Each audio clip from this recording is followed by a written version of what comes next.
6:08, I'm gonna call the meeting to order. First up is consent agenda.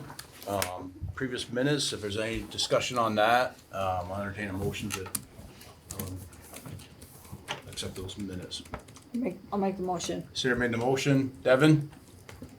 Aye. Kua? Aye. I'm an aye. Okay, under policy, we have none on the first read. Second read, we've got those three there. Is there any discussion on that? All right, I'll entertain a motion to accept those. I'll make the motion. Sarah made the motion. Akua? Aye. Devin? Aye. I'm an aye. Okay, agenda prioritization, do we need to move anything around? No. No? Perfect. Okay, no visitors? No. No. Okay, then we'll jump right into school spotlight. Beth, Taylor? So I asked our family, is that your title, family? Engagement. Family engagement coordinator, Taylor Soul, to come and talk about the attendance challenge we did last year as a result of data that was presented at the school board meeting. We were not impressed with our attendance data, and I think that most schools have struggled, especially since COVID, with attendance, and it was something that we wanted to improve, so we talked about it and we ended up coming up with the idea to do an attendance challenge. And I'm gonna let Taylor talk about that. So, before starting the challenge, we had kind of been asking the students struggling with attendance, like, why do you think we're on you so bad about this? Why is this important? And a lot of them responded, you have to go to school because it's the law and it's what kids are supposed to do. And so we really wanted to work on shifting that and kind of express the importance of what school really is and how important it is and why, which is like building connection, both with like peers and like positive relationships with adults. Just in general, you build a lot of connection in the building, creating opportunities like joining sports, clubs, events, seeing people, building lifelong skills and habits, like perseverance, responsibility. There's also a lot of supports within the school that maybe they don't have access to outside of the school, like counseling, health, meals, basic needs, things like that. And then, of course, the academic learning that takes place in the building is really important and helps them get ready for future careers, life, maybe college, different things like that. So we really wanted to push to them that school is so much more than you just have to because it's the law. So the overall goal with this was that we wanted students to see the value in attending school and to show them that we care about them and their success and that it's, again, more than just the law that they have to be here. And we also wanted it to be really clear that we were taking a positive approach with this and that our intention was not to try to punish them for not being here or serve consequences for that. So we then said, how can we bring attention to attendance while making it fun for the students? Which led us to our attendance challenge. So the way it worked was that we had CTs, which is community times and advisories, team up with each other, and the CT or advisory with the highest attendance rate would get a celebration of their choice at the end of the month. This would, a lot of times, they would choose like pizza parties or ice cream socials, things like that. For attendance improvement, they would get a shout out recognition and they'd be entered in a drawing for prizes. A lot of times that was like Richford gear or other little cool things that we had. Greatest improvement would receive special award as well as a grand prize at the end of the challenge. So this last year was a student who had like a less than 50% attendance rate 3 consecutive months. And by the end of it, he was coming 100% of the time for the last 3 months. And I think the challenge helped with that. I think it also drew attention to it and kind of the supports all came together to lift him up and help him get to that point, which was really cool. And then lastly, consistent attendance throughout the month would earn the kids a punch card to the school bake shop. And this also kind of built community around the bake shop students and the attendance challenge because we were supporting them while like encouraging our students with it as well. So while our attendance did seem to improve, I think that there were greater impacts that the challenge brought about. And they really helped build the foundation for our stronger attendance, hopefully in the future. And I'll just tell you about this. So I think the biggest impacts that came out of this were in these 5 categories here. So starting with building community, like I said, we would do monthly celebrations within the CT, the community times and advisories, where all the students were working on a common goal together. The teachers would get in on the celebrations. So one month, Mr. Marlowe, I got in the room to bring like the pizzas and stuff, and he had this whole like ice cream bar set up, and he had like a party hat on, and he was like all ready to celebrate with the kids too, which the kids were all about that, and it just made it more fun and exciting. The students got closer with each other within their community times. I was able to join their celebrations too, which was a really good way to build relationships with a lot of the kids who maybe were struggling. All of the kids, but I feel like that was a good way to kind of target those ones and get to know them. And Mrs. O'Brien, of course, really encouraged it. She'd come on the speakers and kind of like celebrate the small wins and kids who were doing really well, the improvements, things like that. So it was kind of like a big pump up thing in our building. And local businesses also started to like write positive messages on the pizza boxes when I would go get them, like, way to go, Miss Erickson's advisory. And every month there was like a different little message after we had done it for so many, and they were excited to see those too. Okay. You also did a leaderboard. Oh yes, yeah, we had a leaderboard out in the lobby that would highlight like who was in what ranking and what percentage they were at, what they would need to get to move up to the next one. And kids would say, oh, we're almost there, we can get that next one. Yeah, so they really paid attention to the data. Yeah. It brought light to different barriers that kids were facing that maybe we weren't aware of. So one example of this was we had a student who was having some pretty major health struggles, but didn't have a way to get to the doctors and was nervous to make their parents feel like they weren't doing enough if they couldn't bring them. So she was really keeping it all to herself. And then after we started doing this, I started checking in with her more because she was kind of like a red flag in one of the CTs. And she did finally end up saying that she really needed to go to the doctors. We were able to, I was able to talk to mom and get an appointment set up, and we went to the doctors, and she was doing much better. She started coming to school a lot more after that. So it really brought light to things that maybe we weren't aware of that were going on. Unstable housing, lack of support, lacking positive relationships. Those were other things that kind of came to light while doing this that we didn't quite know about in some circumstances before. Going from that, it kind of helped us build up our supports around those things that were going on and those students. So we were able to connect kids with counselors, scheduling medical appointments, connecting families with resources, whether that be like the food shelves or needing basic like hygiene supplies, sneakers, things like that. And then it also gave an opportunity for me to meet with the students that needed these things. And again, kind of brought it to light that maybe they needed some extra support. And this was probably my favorite impact of this.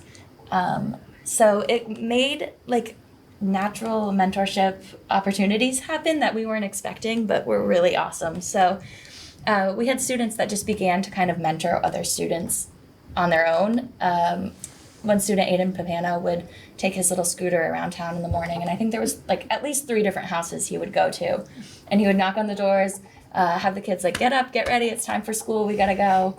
And then after he would wake them up, he'd go to the next one, get them all up, and then he'd circle back through and like pick them all up and make them come to school with him. And so he would be like, go to their bedroom. Like I go knock on doors, he'd go to their bedroom and pull them out of bed. I pull them out of bed. Yeah. Yeah. And we had another student too that would go to his best friend's house in the morning, a kid that like just doesn't like to get out of bed, and pull him out of bed and like, you gotta get to school. So a couple of cases of this happened where they were like naturally like, all right, you gotta come, like we gotta win this. So that was really cool. And then within, you kind of mentioned this, but they'd be like, okay, they'd look at the leaderboard and be like, Miss Baker's CT is at this percentage. If we all can come to school for the next 4 days, then we can get ahead, we can get number 1 spot. So then they would all like collectively agree to make sure they were in school for the next 4 days. And so that was pretty cool. I liked that it built that around it. And I think that I hope we can like continue to maybe partner people, it's less natural that way, but maybe it's a good strategy to get them to help each other to get here. And the last one, it brought chronic absenteeism to light a little bit and kind of moved away from the truancy mindset and into this. So this is defined as missing at least 10% of school days, which is roughly 2 days a month. Sorry, the graphic's kind of small, but the graphic here is a paper that I did with one of the students I was working with. And after we started the challenge, we went back and we highlighted the days that she had missed prior to us starting this. And we were able to see that Mondays and Tuesdays were like her struggle days. And we started meeting on Mondays and kind of setting goals and making a plan for the rest of the week, which helped improve her throughout the rest of the year. And to be honest, I'm not sure that we would have done this if we hadn't started this challenge, because we were trying to be like, okay, how can we get you guys to win this? Like, what is the problem here? And so we looked back at this, and now this is something that I practice with all the students I work with, because it's kind of nice to see it visually and kind of set goals and work from there. So that was another cool little thing that came out of doing this challenge. And I think the last thing here is just a graphic from EduClimber of our attendance data in the months that we were doing this. It did go down, which was cool. So chronic absentee rates is what it's showing. So they were really high. They did dip down a little. We still are working on improving them, but I think that we set a really strong foundation for like bringing awareness to attendance and the importance of being in school. And I'm hoping that we can keep working with these kiddos to really get them here and understand the impact of them. Can I ask a question with the data? Is the definition of chronic absenteeism, you talked about 2 days per month. So did they get a clean slate at the start of each month, or were they already in the count? So I think EduClimber's data shows, I think it keeps them in the count. Okay. But we were tracking it as well, and the kids would get a clean slate each month. Okay. So we used that, like we used a mixture of both to track the kids' data. But this just kind of gives like an overview of the year and where it was. Thank you so much for sharing this. Yes. Thanks, Taylor. Good job. It was a lot of work for Taylor because we're going to do the data a little differently this year. We're going to do things to make it a little Yes. easier for us, but for her. Definitely work out the kinks. Yes. But my favorite part was the kids holding each other accountable. And there was one mother who was really struggling with her kid to get him on, and she worked, and she was trying, and one of his friends just started going to his house every morning, and he would get him up, and there were a couple of times I had to excuse him for being late because he was trying to get his friend here. But So do you think that was naturally happening across groups of kids, or was that targeted towards kids in their own little home base groups, or? I think that it helped to be in their home base, but Aiden, and I can use his name because we gave him a big award for this. Aiden would go and get all the different middle schoolers, whether they were in his community time or not. That's awesome. It just really brought the importance of coming Yeah. to school.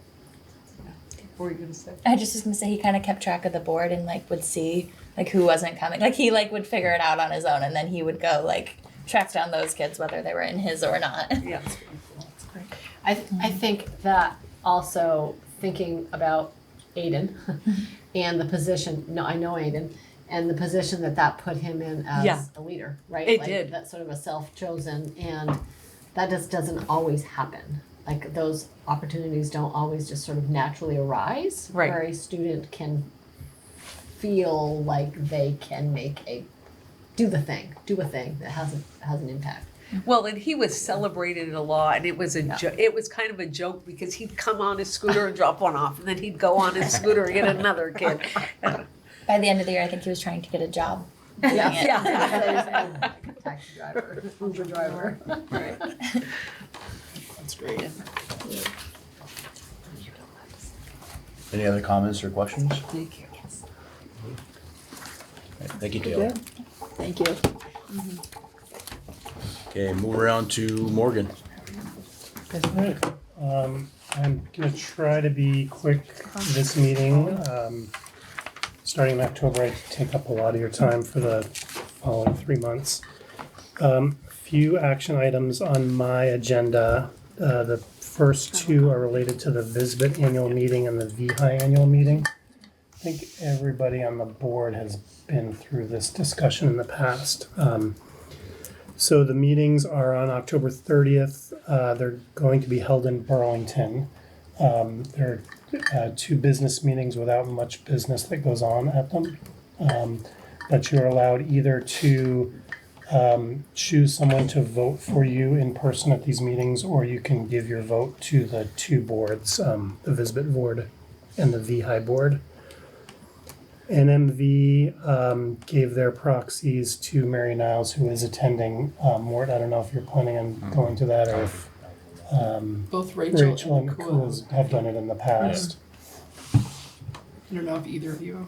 I'm trying to get it with work situated first, and then I would like to be able to go.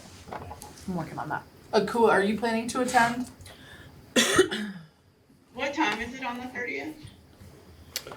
The conference is all day. These two meetings, I think, are at 8 and 8:30 normally, Or 7:45. or 7:45 and 8. It's early. It's before the general session starts. I will tell you, sort of to relieve you of any feeling of obligation, last year the boards got about half the proxies, so there's not much interesting on the agenda other than electing seats to their boards, and those tend to be uncontested, and about half the votes are already cast by the board. I would suggest maybe we get a proxy this year, because unfortunately my schedule's not gonna allow me to be there, at least not the whole day, and not that early in the morning. I have some work related meetings. Okay, so in that case, there are two motions. The first would be a motion to appoint as its true and lawful attorney the Board of Directors of the Vermont School Boards Insurance Trust, with the power of substitution for it and in its name to vote at the annual meeting of the Vermont School Boards Insurance Trust to be held on the 30th day of October 2025, or any adjournment thereof, with all the powers it should possess if personally present through its authorized representative. Do I have a motion for that? I'll make the I'll make a motion. motion. Okay, yeah, Kua made the motion. Sarah? Aye. Rachel? Aye. Devin? Aye. I'm an aye. And then the second is a motion to appoint as its true and lawful attorney the Board of Directors of the Vermont Education Health Initiative, with the power of substitution for it and in its name to vote at the annual meeting of the Vermont School Boards Insurance Trust to be held on the 30th day of October 2025, or at any adjournment thereof, with all the powers it should possess if personally present through its authorized representative. Do I have a motion? I'll make the motion. Rachel made the motion. Akua? Devin? Aye. Akua? Aye. Sarah? Aye. I'm an aye. Update on the Snack Shack. The boosters have gone out and received a bid for a, I think it's kind of a prefab, kind of like an Amish shed shack that would sit on that site. The quote was for just over $40,000. That doesn't include any site work, so we've leveled the spot, but we would still need to pour a pad, which Vern's back of the napkin guess could be around another $10,000, based on the size of the snack shack. So at this point, that is in the realm of needing to get it bid out before we do the work. It would be welcome if you wanted to make a motion or give us direction to actually go out and get that bid, so that we could have some firm numbers for the whole thing for your October meeting. The boosters do not have that much money in their fundraising account, so I would anticipate, unless bids come in significantly south of that, that there will also be a money ask from the boosters in October when those bids come in. Okay, any discussion on that?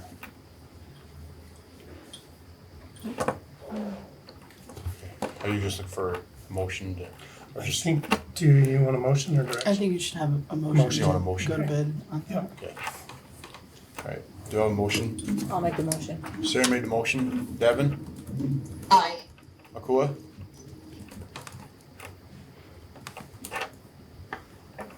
Rachel? Aye. I'm an aye. And that is all I have for you unless there are any questions. No, thank you. Okay, Lynn? Okay, so Morgan said he's gonna talk less tonight. I actually have a little more tonight. Okay. Because of some of the things we talked about at our Yes. meeting more.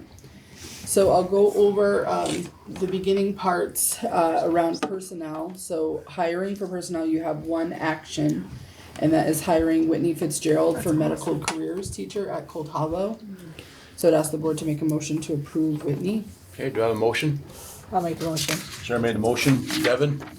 Aye. Akua? Aye. Rachel? Aye. I'm an aye. I'll also ask you to make a motion, to accept Whitney Fitzgerald's resignation as school nurse from Enosburg Elementary School. Okay, do I have a motion? I'll make the motion. Sarah made the motion. Akua? Aye. Devin? Aye. Rachel? Aye. I'm an aye. All the remaining are informational. I will say, there was, I guess, nothing else on that page needs action. That should not have been bolded. Open positions, we're looking for a lab teaching assistant. We had talked about that. I think, Nate, correct me if I'm wrong, I think it was when we did the site visit to the Sugar House and we were talking about capacity and some of the tech programs that were right at their max capacity. So that's something that Nate is exploring. And grant funded. Grant funded Yep. through Perkins. Yep. Enosburg Elementary School, for right now, we have a paraeducator position, head custodian position, LEAPS site coordinator position. That has been, yeah, that one has been filled. But that's grant funded, so it'll go to a different board on that one. Enosburg Middle High School, they're looking for middle school grant funded literacy interventionist, middle school boys basketball, middle school baseball coach, guidance director, JV boys basketball, JV baseball coach, and a high school paraeducator. So if anybody's looking for work, come see us.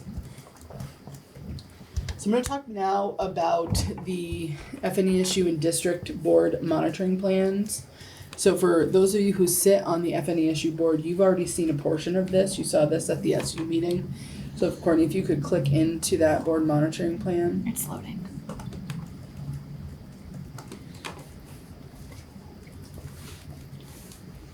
I'm trying to click into mine. So the first part just really talks about the frequency of, oh, you know what, the same thing happened, we had the wrong link in there. I need 1 second to get Courtney the right link. When do you do the announcements? Sorry, I should have double checked that. It's okay to say that. I'll get to hear 'em. Oh, okay. Do that in the morning, not at 18. Can you just set copy of prep them? See what happens when you leave us alone for one meeting, Courtney?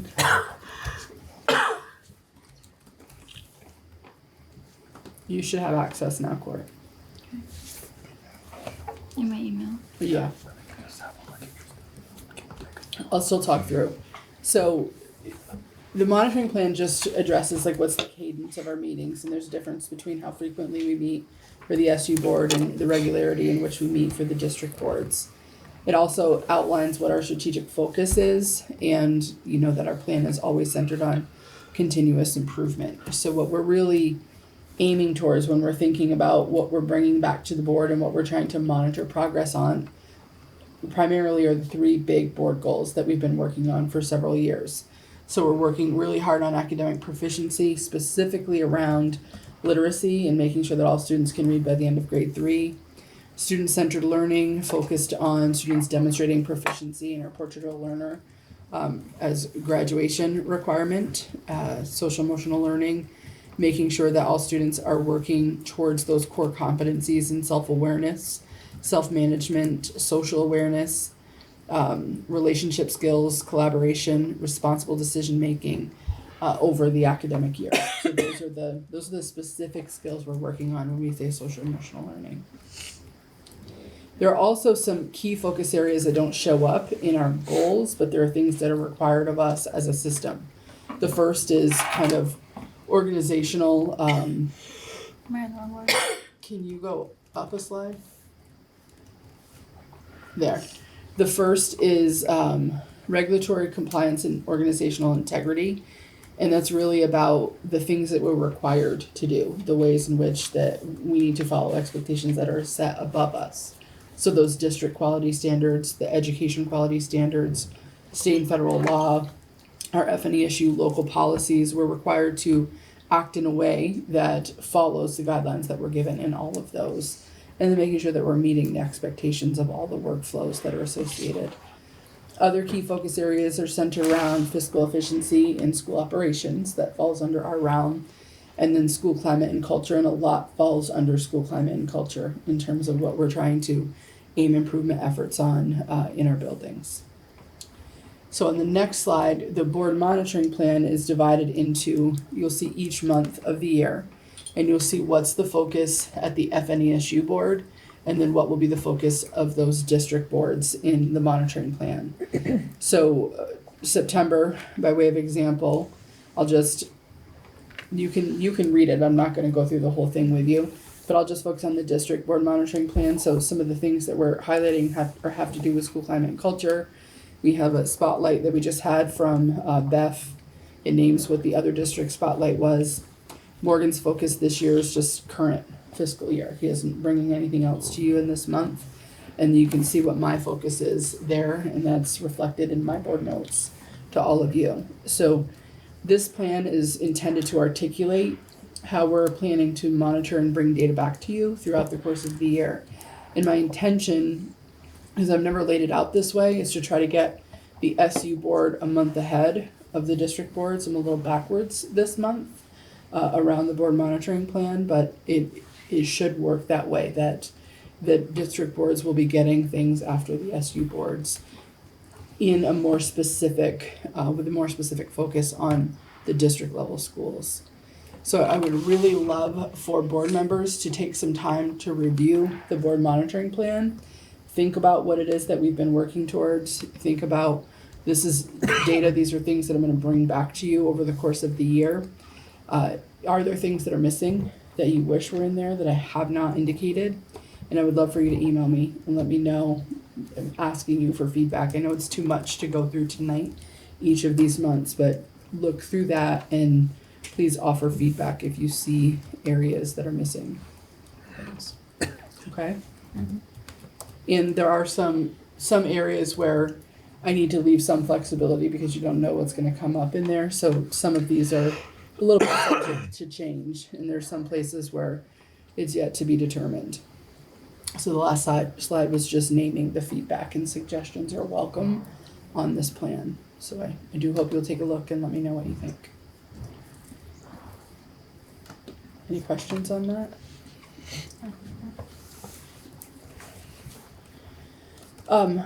I have had the opportunity to be in every school at least once. The first day of school, I think I stepped into every classroom in the system. Courtney went with me that day and did a lot of photographing what was going on in our schools, and it was a very joyful, happy day. Students were happy to be back, teachers were happy to be back, leaders were smiling too. This is what we're here for, is when kids are in the buildings, and you could definitely sense that. So I'm gonna ask Courtney to just share a little snippet of our first day of the school year with all of you.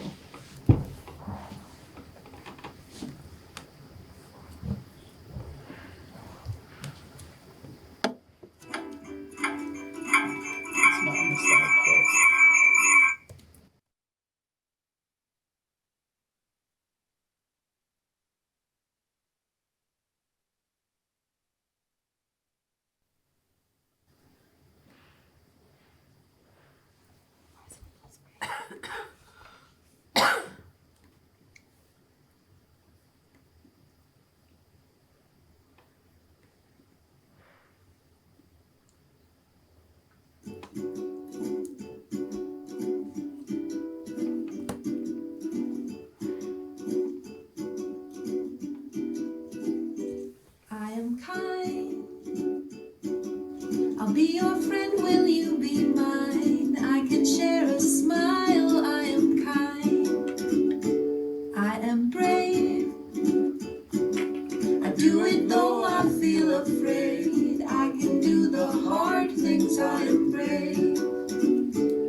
problems that arise, finding new solutions. I am wise.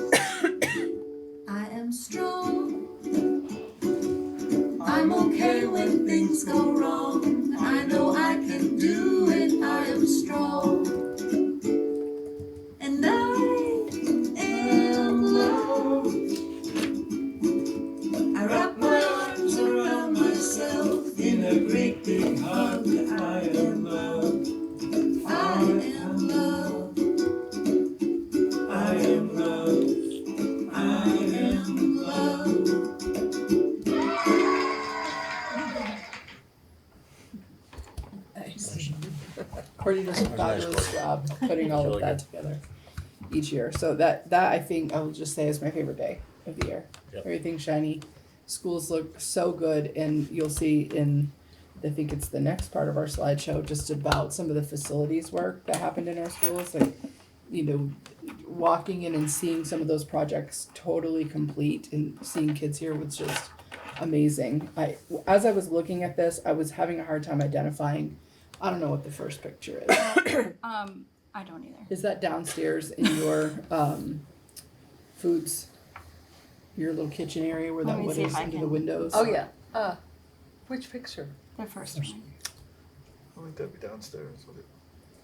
Oh, yes, they put in, Melinda wrote a grant, I wrote that last year in my board report, and received different grants to redo our home ec kitchen, and, so they did the work this summer. We're still waiting for the flooring company to come to just patch holes where cabinets were taken out, but it looks like a professional kitchen. It looks very good. So that you should know that you all know this, that some years some schools have larger and more projects than other schools. So not every school had big projects this summer. Richford High School had quite a number of things done. You can see the next pictures have to do with flooring. Downstairs there's some flooring, but there's also in the third picture across the top flooring in the new in the administrative offices that was all redone.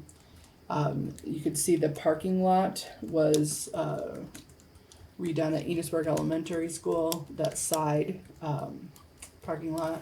And also the bottom, although maybe there are some people that don't love the green that was chosen for the We're getting used to it. countertop. It's growing on them.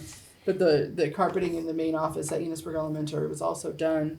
You see some examples of the flooring that in this next one, both the flooring and the remodel of Cold Hollow Career Center's conference room. There was a lot done in there, and that's a room that we sometimes use for board meetings, so you'll get a first-hand look at that. Richford High School also had some pretty rough-looking concrete, as for years we've struggled with the concrete out there, and I think that was something you shared last year that I didn't know, that light poles had been There, removed. before I was principal, probably when Nate was here, there used to be light poles in the front when they first Pillars, redid the building, and they couldn't remove snow very well. I think that's why they were taken out. They took them out, but there were like patched holes in the concrete, which I was always afraid somebody was gonna trip.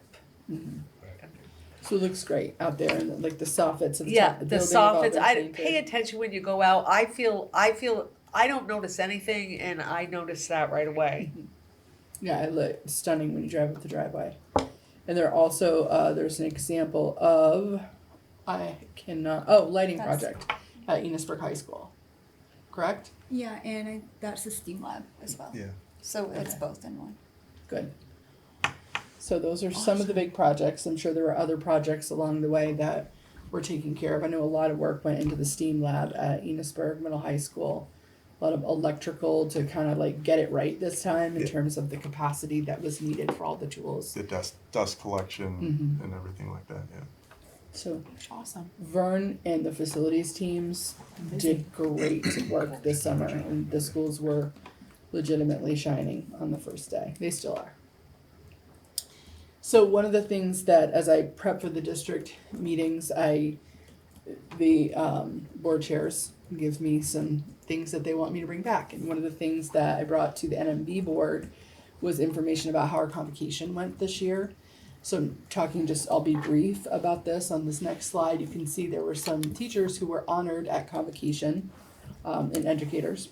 Todd Marlowe from Richford Junior Senior High School was honored with FNESU's UVM High School Teacher of the Year Award. Brenda Cook, a paraeducator from Sheldon, got the FNESU Support Staff Member of the Year Award. Brittany Cook, in the red shirt from Montgomery Elementary, was the FNESU Educator of the Year. And in the tie-dye, Nathan Bates from Bakersfield Elementary is the FNESU UVM Elementary Teacher of the Year. So we're very excited to celebrate our staff members. This is data that we received in terms of the morning convocation address from staff members. We also that day had a keynote speaker, Mark Natangara, his topic was focused on education in the world of AI and how things are shifting, kind of the positives and some of the negatives associated with it. But that he did a pretty good job with his address. So there's data related to that. We had some orientation to professional learning with Gab and Leah. We had some positive feedback from that. We used a new tool called the SCED app. That it is a lot if you've never planned an event for 500 people. 500 people that you have to track where each of the 500 people go because you have to produce specific professional learning certificates at the end of the year. It's a lot, and to manage who goes in what group. So this tool made it much more streamlined and simplified. So I think we got pretty positive feedback about that. You could see the way the app was set up is that everybody could see anything in red was pre-selected for them. Everyone had to go to the same place. So the morning was pre-selected for everyone. That was kind of the schedule for the morning. And then after lunch, they got some choice where they got to go in and choose where they were going. It wasn't as much choice as they'll have in future ones because it still was obvious where some of them had to go during that afternoon time. And then there was some school-based checkout times at the end of the day. So in addition to the convocation day, there was quite a number. There were 13 opportunities that were offered to educators throughout the summer. So professional learning, that's all centered on helping us to do the work to get us closer to those goals that we've established. So you could see on this slide, I know you can't read it from where you are, but you could see what the topics are in a little short description of each of the courses that was offered for educators. And you can see in the little box the number of teachers. Courtney will make sure that you all have access to this. The number of teachers who attended each of those sessions. We had 58 overall that completed those courses. So we were pleased with that number. Any questions on any of that? That was really nice. That's good. Thank you. Welcome. So now for the fun stuff. Let's talk about what's happening with education in the state of Vermont. So we talked a lot about H454 last year. That came up a lot in our board meetings. The H454 passed, and now we're going to talk about it in terms of Act 73. So Act 73 is Vermont's Education Transformation Plan. So in this, in providing you information, I want you to stop me if you have questions. You have some links if you want more information. There's a link there that brings you specifically to the law, the wording, the whole of the law. There's also a website for when part of the law tasked a subgroup, a committee, a task force with making recommendations about how to redraw district boundary lines. And so we have a site that you can go to. It's not on the Agency of Education. It's actually on the Agency of Administration site. And the website is specific to this redistricting task force. So the link is in that part of the slide. The task force itself is made up of both legislative and non-legislative members. So you can see there are 3 senators on the task force and 3 representatives on the task force. They represent some pretty varied interests across the state. Non-legislative members, the way the law was written, all these people were appointed, and it was specific who got what appointment in terms of Morgan, help me with that part. I know it was the governor, the Speaker of the House. The governor, Speaker of the House, and then the Committee on Committees in the Senate. So you have Dr. Jay Badams, Dr. Jen Botzagerns, and Dave Walk, who all represent former superintendents. You also have Kim Gleason, who's there as a representative as a former school board member. She also is a former member of the, State Board of Education, that just jumped out of my mind. And Chris Locarno, who is a former business manager, like Morgan. So none of these people are actively in these positions, but the intent was to get people that understand the greater context, but don't have the political pressure of making recommendations while they're in a sitting role. So that's the makeup of the task force. Well, then, are the committee members spread out throughout the state, so each area kind of has representation? It's not kind of as neat as that. They're not all clumped. They're not all Chittenden County. But I wouldn't say that it was all made strategically in that way. But there's definitely a variety of areas that are covered on the committee. So what's interesting, if you go to the school district task force, redistricting task force website, is that everything is public. You can see videos from all of the meetings. You can see all of the testimony that people have they accept written testimony. They also, you can listen in on their meeting live, and you can give your verbal testimony at the end, and there's a lot of that happening. They've had 2 meetings so far. Their 3rd meeting is tomorrow. So you can access all of it there. What's interesting is that all the data and all the tools that the committee has access to, the public also has access to. So what I've done on the next slides is to just make that part visible for you. So Morgan, I'm wondering if you could drive Courtney's computer for just a second. So I just haven't gone over this with Courtney. I don't want to put her on the spot. So what you see there is the district builder tool. So anybody can go in there and say, there's a lot when you were listening to the legislature this year. There were a lot of comments like, we could just shut ourselves in a room and we could get this done in a day. It's easy. Well, it's not easy.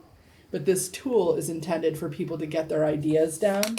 So if Morgan were to pick random, he is not choosing anything because he thinks it's the right idea. He's going to randomly select several areas in the state. So I want you to look in the upper right where it says District 1 in green. Morgan's choosing different towns and he's putting them together and he's creating District 1. So if you could stop there. How many students do you have in District 1, Morgan? 4,020. Okay. So the task force, their charge is to come up with districts that range in size from 4,000 to 8,000 students to the extent practical. So he has just created one district that is 4,020 students. So if he wanted to start working on District 2, he would just click into District 2 and he would start making District 2. And so you can go in and you can play with this map and you could say, here's what I think the plan should be. And so they're doing a lot of this, I'm sure. A lot of people are playing with this tool.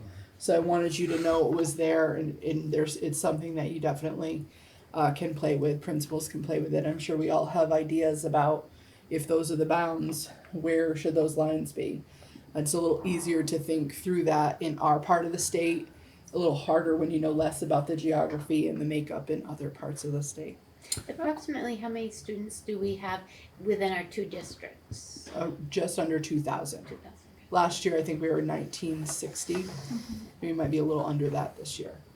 How do these numbers take into account for like when we send a kid out of the district to go to a different school? Is it counting in that district or is it counting in our? Well, like, in what way are you talking about? An alternative program? On this, like when we're doing this and we're seeing the numbers, like, I think of like, kids that go to Rice or kids that go to other private jobs. Like, how is it taking those numbers into consideration?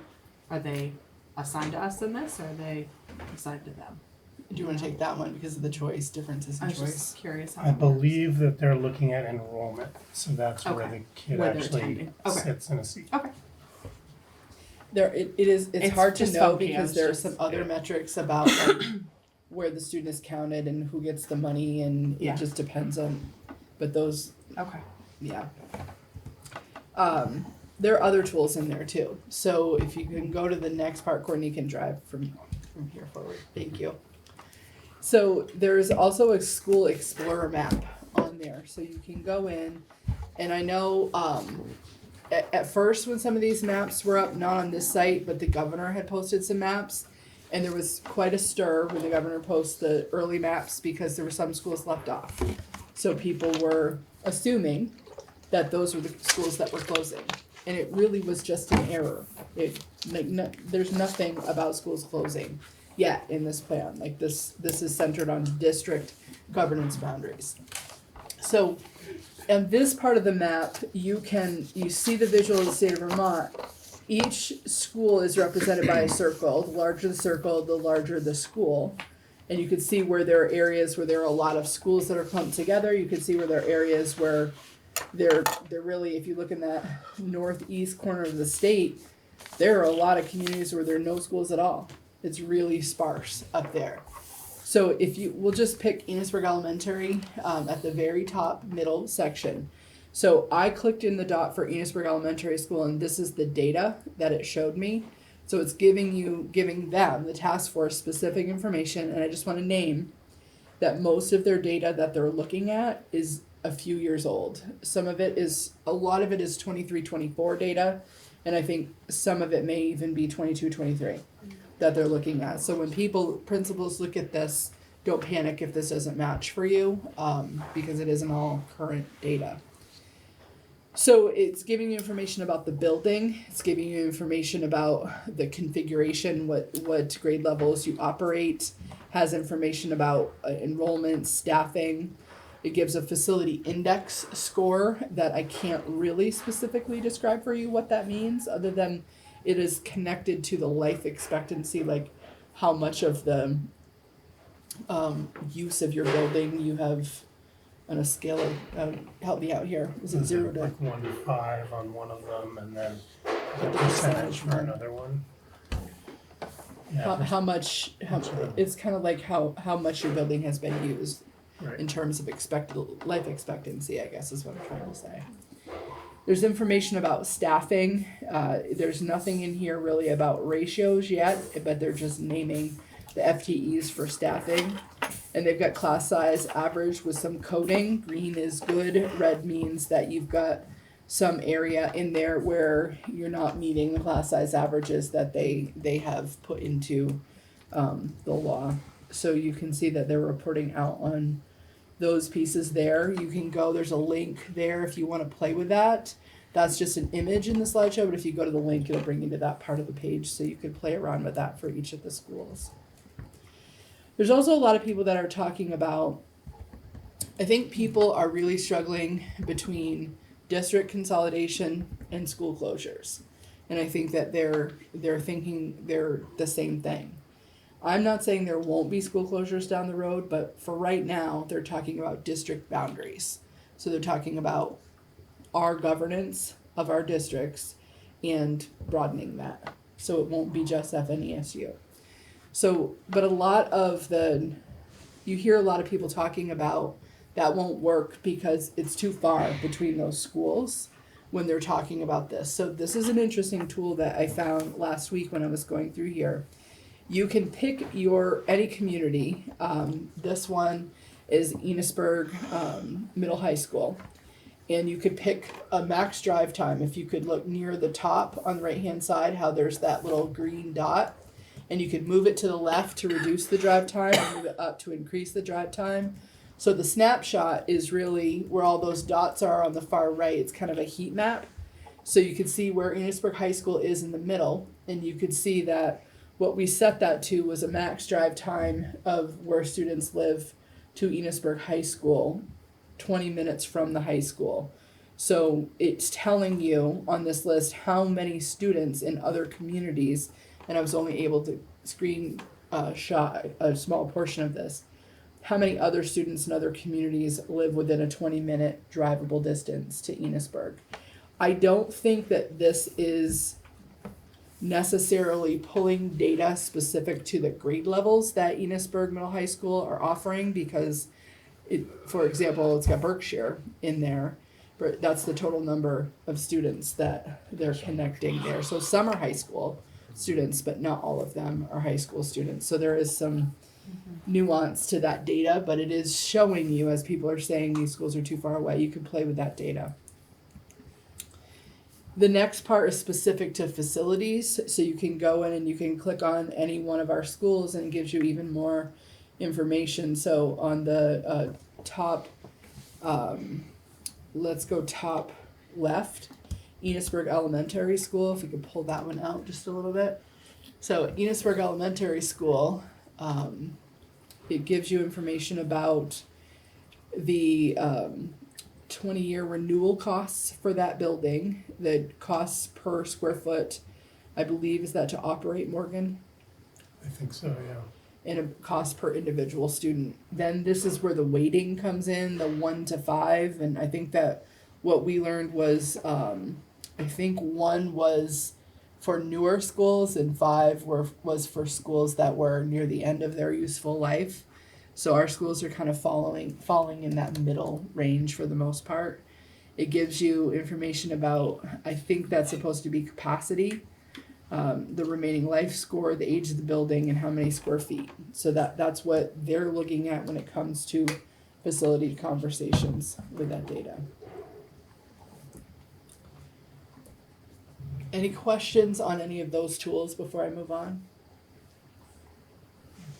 A big part of what is going to be discussed as part of Act 73 has to do with the governance structure.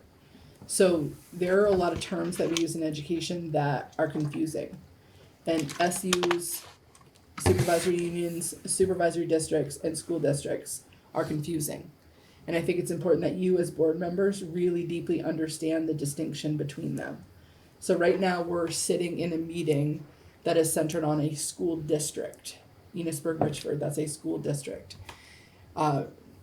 We had a meeting a couple weeks ago that was centered on our supervisory union. That's the higher level governance structure that has districts underneath. We're a supervisory union because we have districts that have dissimilar operating structures. This district operates pre-K-12 and they don't tuition anyone. The other district operates pre-K-8 and they tuition their 9-12 students. That's why we had to still remain a supervisory union. If you go down the road a few miles to Missisquoi, they're within a union agreement. They don't have any structures that differ, really, even though they operate differently. They all send to the same high school. There's no choice in Missisquoi. So they're a supervisory district. So we're at SEU. We have districts under us. They're a supervisory district. There's what I'm going to describe for you is what's the difference between a supervisory union and a supervisory district. But a lot of people call them school districts. So that's the confusing part. So the structure, I won't read all of this again, you have it, but our structure, multiple districts under the big umbrella. And I'm just going to use MBU because they're the closest that you're familiar with. It's one unified district. Board representation, each member district has board seats and they elect 3 to the SU board. Board representation at MBU, they have one single board that represents all of it, not 3. We have 3, they have 1. Governance, the SU board in our system has equal district representation, overshares a lot of the bigger pieces. The district boards are really not as much that you're deciding on at the district level.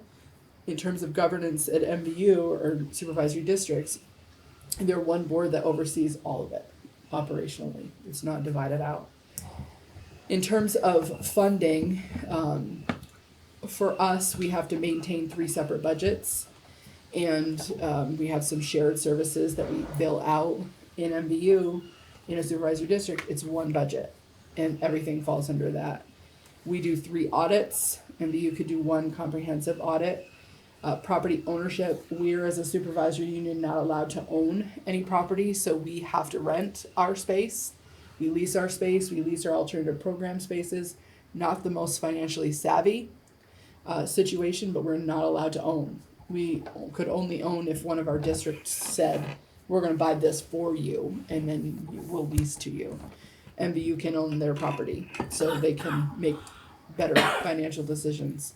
We do not, as a supervisory union, have borrowing authority. Missisquoi Valley, as a supervisory district, can borrow money. So if we got into a situation where we almost got a couple of years ago where we didn't have an operating budget at the start of the year, as a supervisory union, we could not have borrowed the money. We would have had to work with the districts to figure that part out. Payroll in MBU in a supervisory district is one single payroll. Everyone is on the same roll. In FNESU, we have to run 3 payrolls every time we do anything. Do you want to add to that, Morgan? Any questions about that? So the governance does matter, and there are some things that are really complicated. So I asked Morgan, who, for those of you who don't know, he's really savvy with representing things visually, to represent our 2 districts. So if you look at this, it kind of looks like a flag. On the left, in the dark purple, the top part, well, as a whole, that's FNESU. But once you cross that first line, that vertical line, you see at the top, that represents NMV students. And the big part of that top that goes across, those are the number of elementary students in NMV. And then you can see that smaller part that kind of turns orange there. So those are all of the high school students within NMV. And remember, all of those students have broad high school choice. They get to take their tuition dollars and go really wherever they want to approved schools. So if you follow that orange band down, you can see that top part of the band that turns blue. It's a little thicker. That represents the number of students who are NMV high school students who choose to attend either Enosburg High School or Richford High School. So you can see of the total, that's the vast majority of our students stay within FNESU. The next band, if you tease it off just below that, those are the students, if you could go up a little, Courtney. Those are the students who attend other public high schools in Franklin County.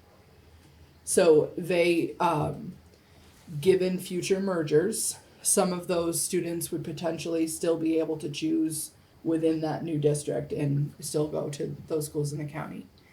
The third band is other public schools outside of the county. So we send some students to North Country, South Burlington, Essex, things like that. So it's very small number of students. And the bottom one is private. So those are the independent schools that we send students to. Of the 9 that are there, you're gonna have to say it, Morgan, because I lost the number. 3 are grandfathered into private schools that are no longer gonna be eligible to accept tuition kids once the current kids have graduated. Gotcha. So those are folks, places out of country, out of state, or not on the state approved list. So when we talk about giving up choice, my point in pulling the data out like this is those NMV kids have historically had choice and they can take their tuition dollars. Most kids are staying within the district. Some are going to other schools in the county. A small number are going outside of the county to public schools, and an even smaller number are attending independent schools. So I just want you to have that for context as we move through this process. Any questions? I think the one important thing for people to understand is that they couldn't even tell us how much those kids cost. 96% of the students in Vermont go to public school, and when she did her listening tour, I asked a question, well, how much money do the other 4% cost us, both directly and indirectly? Because for every student who doesn't attend a Vermont public school, it does cost us It funnels indirectly. money out of the That's right. education fund. And so they couldn't tell me that. They said they had no idea. I have a feeling that's it's a disproportionately large amount of money. They actually have it now. Oh, they have it now? It's in the report that came Okay. after listening to her, so that I could share that part with you. But it is my point in sharing this is we're going to have the public versus private debate. There's a lot of there are different rules for the private schools, but they still get to pull on the same money. So there's a You know, certainly there's advocacy for if you're gonna use public dollars, you should have to follow the same rules. And it's the idea of if we're trying to educate our student population, when you look at, go back way over to the left again, and you're thinking about NMV at the top and ER at the bottom, there's only a small number of kids that have an option like that. Like, so why are we, if we think about that teeny tiny little thread there, like that's a decision that's being made for the governance of this whole system based on those very small number of kids going outside. So when we go to the bottom part, that represents the total of your Enosburg-Richford students. The big line represents the Enosburg-Richford High School students. The big line represents Enosburg-Richford Elementary students. That line that turns blue are the high school students that have no choice, like I talked about with the NMV students. But there are different choices that those kids have. So if you go, before I move off this, do you have a question about this data? So I'll ask Courtney to go back to the slideshow.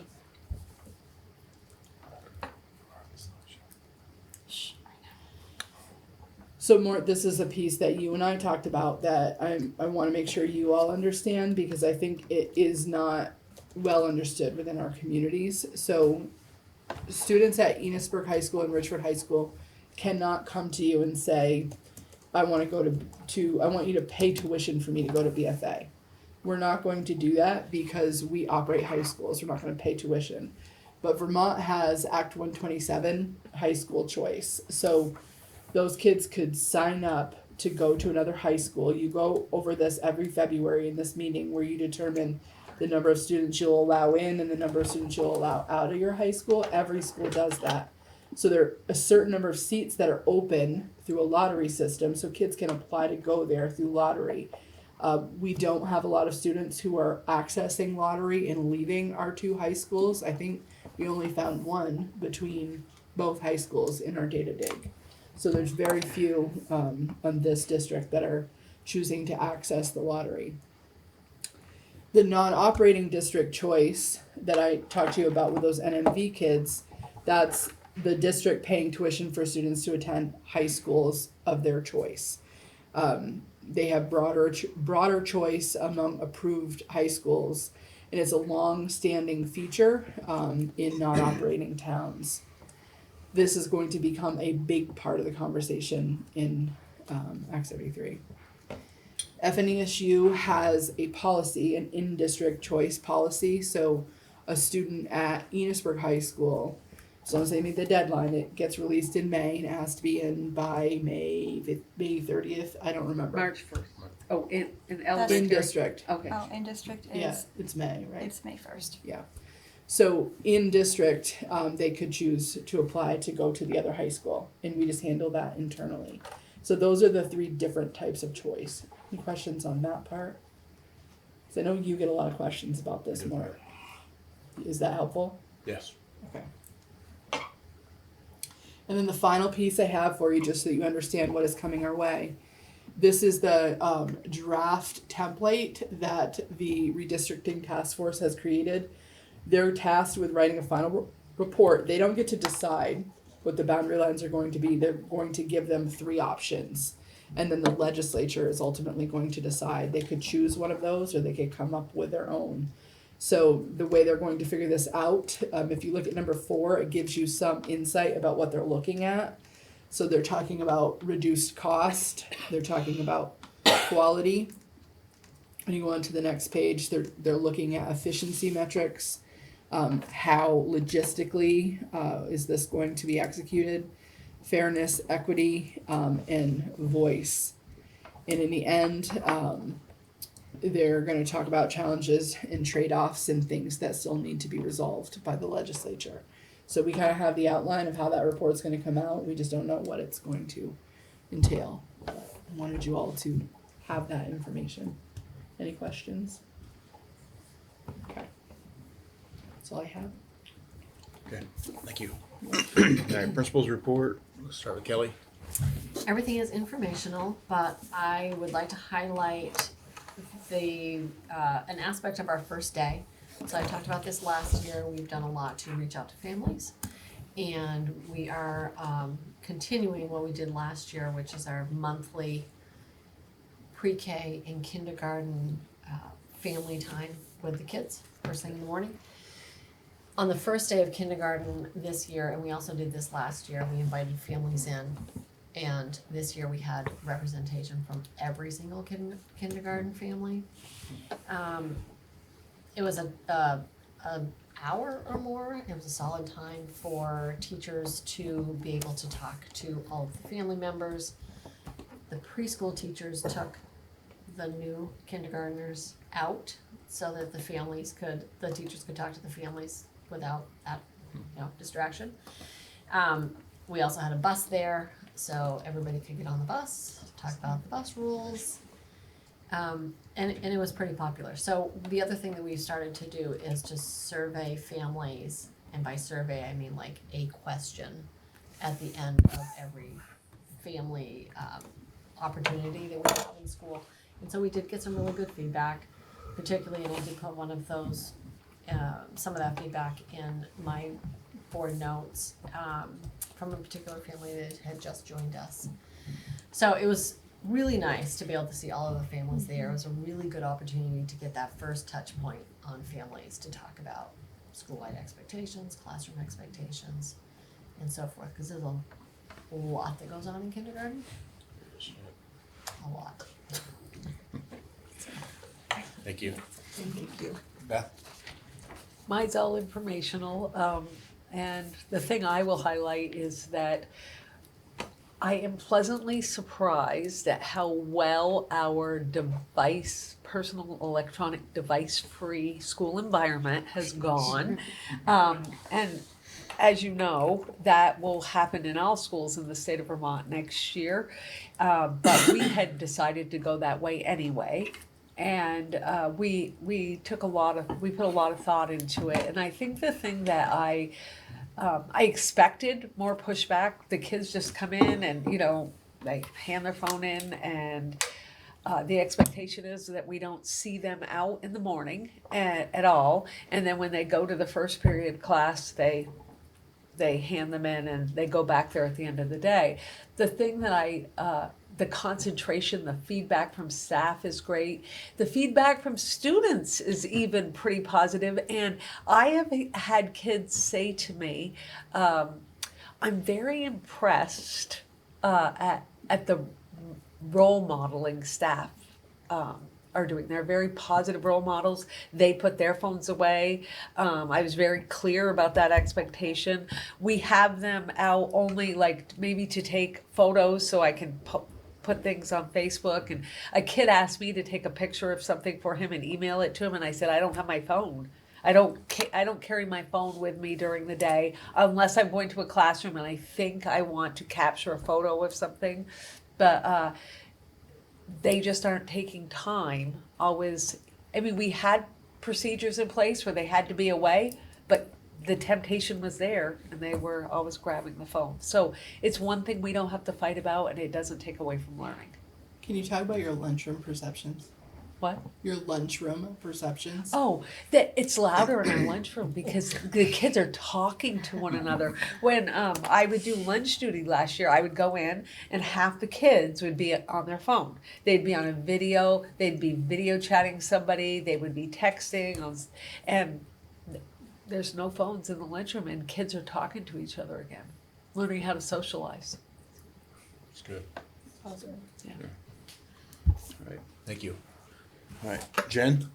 All informational, but I wanted to highlight, during in-service, we devoted 2 days to responsive classroom. One was a refresher on the structures and routines, and the next day was on behavior management and that sort of thing. And it's been such a pleasure to see the teachers implementing this, and everybody's on board.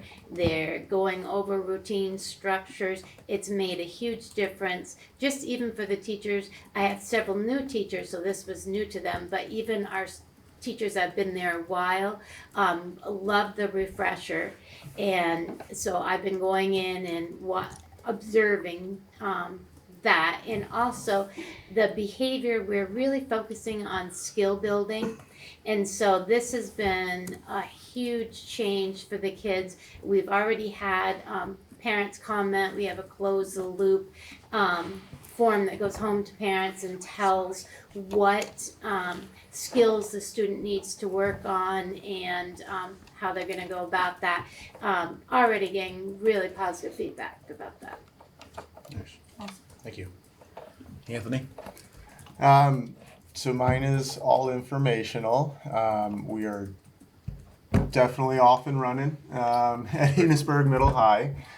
Things have been going very well.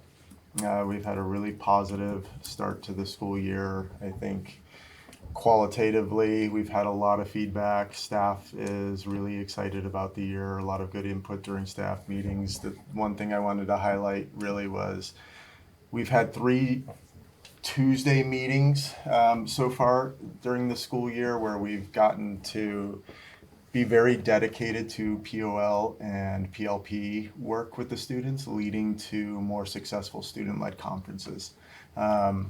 So we have groups working on different aspects of what those student-led conferences will be like, and a lot of excitement around leading up to that event. And so we're kind of mapping out marketing strategies to get parents involved in community in the building. So we're going to have different events going on during the student-led conferences, inviting in community groups from the outside as well to be available for parents. Whether it's we have dentist office, health offices, mental health workers coming in, like lots of different opportunities for parents to see what's available as like wraparound services in the community. On top of that, we have, dedicated people working on wayfinder activities, associating that with the PLPs so that students are producing quality PLPs that they'll highlight during the student-led conferences. And then another group working on POL and working through the indicators, working closely with Gabrielle Lumbra and Maggie Cavasso within that group, working on pre-assessments, looking at that data. And then we come together at the end and we debrief what all those groups are doing and working on. So for us, the big push this year is proactive versus reactive. And so we're doing a lot of systems work to be proactive instead of just reacting to different situations. Thank you. Yeah. Hey. It's the beginning of the year, so it's first year students are all on the safety training train. So OSHA 10 and across OSHA 10, lift safety, power tool safety. Josh, fourth year class is today and tomorrow are over at North Country Tech Center where they're partnering and doing logger first aid and rescue. So today was the classroom day. Tomorrow they get to, carry people out of the woods and do makeshift splits and all that stuff. So yeah, just a big safety push right now. And other than that, off to a great start. So Great. Okay. On the board business, I just have one. That's the chain of command policy. Did you guys get a chance to look at that? Any questions on that? No? Okay. All right. Do you want to just maybe, I wonder if we should say a little more about that. I don't mind going over it, or if you want to go over it, we do have people that view these videos online. Okay. I think it's helpful for the public to understand that there is a process and you don't start at the top with your complaint. So do you want to do it or do you want me to? You can. Okay. So we have a chain of command policy, which anybody can see. It's on our website. It's also, you can go to the board agenda and you can click a link that will bring you there. So if you have a concern about something happening in a classroom, the people that have the concern really should go to the teacher first. If it's not resolved at the teacher level, they go to the principal. If there's an issue that involves the principal, they should go to the principal first. If it's not resolved, it goes to me, and so on and so forth. If there's a complaint about me, they go to me, then they would go to the board. So any one of those can lead up the chain of command, but it should not start with people making their first complaint to you all as board members. And I know that happens because we see you as community members, and it's important for you to know for your own knowledge that you really should push them back down the chain to start where they need to. Because I mean, I see it sometimes if it comes to you and then I find out about it, it's a quick resolution when it goes to principals. Or I'll see someone post a complaint on social media and then a rant will ensue. People will get all riled up, and then you'll find out at the very end, no one has actually talked to the school.